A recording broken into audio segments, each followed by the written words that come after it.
ലോക കമ്മ്യൂണിസ്റ്റ് പ്രസ്ഥാനത്തിന്റെ ചരിത്രത്തിൽ മഹത്തായ വിപ്ലവങ്ങൾ നടന്ന പ്രദേശം, കാലം, സാമൂഹ്യാവസ്ഥ തുടങ്ങിയ വെച്ച് വിലയിരുത്തുമ്പോൾ ജഗുവരയ്ക്കൊപ്പമോ അതിനു മുകളിലോ ഇടം നേടേണ്ടിയിരുന്ന വിപ്ലവകാരിയാണ് സഖാവ് പി കൃഷ്ണപിള്ള എന്ന ചരിത്ര വസ്തുതകളുടെ പിൻബലത്തിൽ തെളിയിക്കാൻ ശ്രമിക്കുന്ന തമിഴ് ചലച്ചിത്രമാണ് അനിൽ വി നാഗേന്ദ്രൻ രചനയും സംവിധാനവും നിർവഹിച്ച വീരവണക്കം.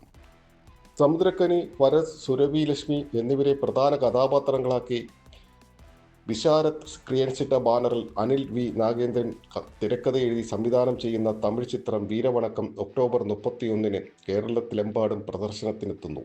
കേരള തമിഴ്നാട് ചരിത്ര പശ്ചാത്തലത്തിൽ രണ്ട് വ്യത്യസ്ത കാലങ്ങളിലെ അതിവൈകാരിക മുഹൂർത്തങ്ങളെ കൂട്ടിയോജിപ്പിച്ച് സഖാവ് പി കൃഷ്ണപിള്ളയുടെ സംഭവബഹുലമായ പോരാട്ടത്തിന്റെ കഥ പറയുന്ന ചിത്രമാണ് വീരവണക്കം.